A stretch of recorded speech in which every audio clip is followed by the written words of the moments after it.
Most people believe they are in control of their own lives.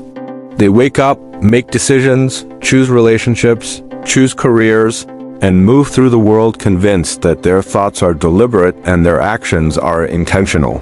But psychology reveals something deeply unsettling. Much of what you do every day is not the result of conscious choice, but of invisible mental patterns formed long before you were aware of them.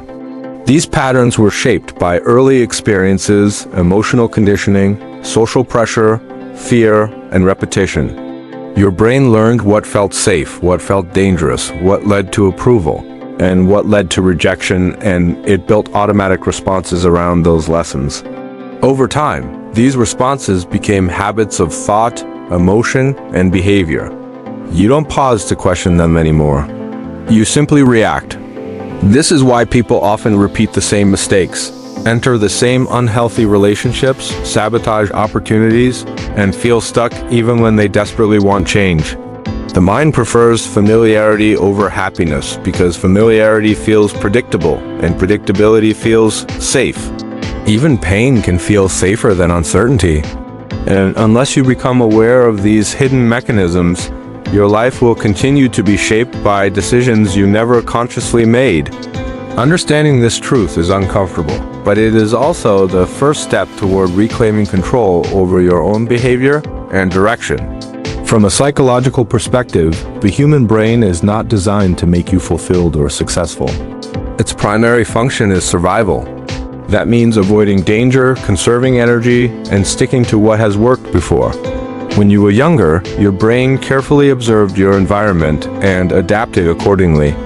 If expressing emotions led to punishment, rejection, or ridicule, your mind learned to suppress them. If staying quiet kept you safe, silence became a strategy. If pleasing others brought approval, people-pleasing became a survival skill. These adaptations were intelligent responses at the time. They protected you when you were vulnerable. But the problem is that the brain rarely updates its strategies unless it is forced to. What once protected you may now be limiting you. As an adult, you may find yourself unable to speak up, unable to set boundaries, afraid of disappointing others, or stuck in cycles of self-doubt. And yet, none of this feels like a choice. It feels automatic. That's because it is. Your nervous system is still operating under outdated rules. Psychology shows that awareness alone does not immediately change behavior, but it creates a critical interruption. Once you see the pattern, you can no longer unsee it. And that awareness is the beginning of real change. One of the most powerful forces shaping human behavior is emotional memory. Unlike logical memory, emotional memory does not rely on facts or timelines. It relies on feeling. A single moment of shame, fear, or abandonment can imprint itself so deeply that it influences behavior for decades. The brain remembers how something felt and builds protective mechanisms to prevent that feeling from happening again. This is why certain situations trigger intense reactions that seem disproportionate to the present moment. Your body is not responding to now, it is responding to then. Psychology calls this emotional conditioning. You may consciously know that a situation is safe, but your nervous system doesn't believe it. That's why logic alone rarely fixes emotional struggles. You can understand your patterns intellectually and still feel powerless to change them. Real transformation requires recognizing that many of your reactions are not character flaws, but conditioned responses. This realization removes shame and replaces it with curiosity. Instead of asking, "What is wrong with me?" you begin to ask, "What happened to me?" That shift changes everything. Because when behavior is understood as learned, it can also be unlearned. Another uncomfortable truth psychology reveals is that most people are not driven by motivation, but by avoidance. We don't pursue goals because we desire growth. We pursue them to escape discomfort. We avoid rejection, failure, loneliness, and judgment more than we chase fulfillment. This is why procrastination is so common. It's not laziness, it's emotional avoidance.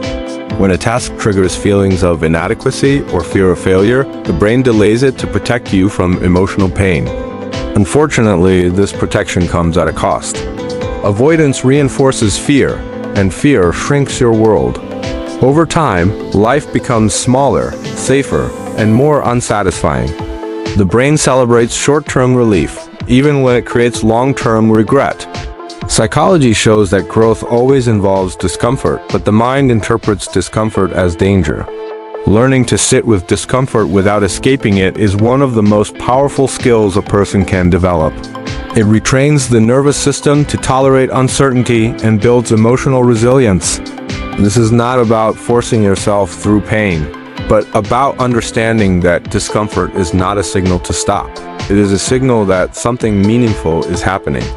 Human identity is another psychological structure that quietly controls behavior. The stories you tell yourself about who you are shape what you believe is possible for you. If you see yourself as not confident, bad with people, or someone who always fails, your brain will filter reality to confirm that identity. This is known as confirmation bias. You notice evidence that supports your self-image and ignore evidence that contradicts it. Even positive opportunities may feel threatening because they challenge the familiar story. Change feels like a loss of identity, and the brain resists it. This is why people often self-sabotage right before progress. Success threatens the old narrative. Psychology teaches that identity is not fixed. It is constructed through repetition and reinforcement. Every small action either strengthens the old identity or weakens it. The mind changes not through dramatic breakthroughs, but through consistent evidence. When behavior changes, identity follows, not the other way around. This is why waiting to feel ready rarely works. Readiness is a result, not a prerequisite. Social psychology reveals that much of human behavior is shaped by invisible social contracts. From a young age, we learn what is acceptable, what earns approval, and what leads to exclusion. The fear of being rejected by the group is deeply wired into the human nervous system. This fear once meant death in early human societies. Today, it manifests as anxiety, self-censorship, and conformity. People often betray their own values to maintain belonging, even when it leads to internal conflict. This creates a silent tension between authenticity and acceptance. Psychology shows that chronic suppression of the self leads to emotional exhaustion, resentment, and numbness. When you repeatedly override your true feelings to meet external expectations, your mind disconnects from your inner signals. Over time, you may struggle to know what you actually want. Reconnecting with yourself requires tolerating the discomfort of disapproval. True confidence is not the absence of fear, but the willingness to act despite it. The brain also operates on repetition and prediction. Whatever you repeatedly think, feel, or do becomes neurologically efficient. This is how habits form. Negative thinking patterns are not signs of pessimism. They are rehearsed neural pathways. The brain chooses them because they are familiar and energy efficient. Changing these patterns requires intentional disruption. Psychology emphasizes the importance of awareness in the moment. Catching a thought as it arises weakens its automatic power. You don't need to replace it immediately. You just need to notice it. Over time, awareness creates space. And space creates choice. This is how freedom begins. Not through force, but through presence. Many people search for confidence, clarity, or purpose, but psychology suggests these are byproducts, not goals. Confidence grows from repeated action despite fear. Clarity emerges from movement, not overthinking. Purpose develops through engagement, not passive reflection. The brain learns through experience. Waiting to feel different before acting keeps you trapped. Action rewires emotion, not the other way around. This is why small, consistent behavior changes are more powerful than dramatic transformations. The mind trusts evidence, not intention. Emotional suppression is another silent controller of behavior. When emotions are ignored or denied, they do not disappear. They manifest physically through tension, anxiety, fatigue, or burnout. Psychology shows that emotions are signals, not weaknesses. They provide information about needs, boundaries, and unresolved experiences. Learning to listen without judgment restores internal balance. Emotional literacy is not about intensity, it is about accuracy. Naming what you feel reduces its power. Suppression amplifies it. Ultimately, psychology teaches that freedom is not about controlling your thoughts or eliminating fear.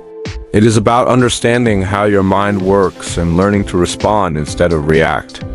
Awareness does not make life easy, but it makes it honest.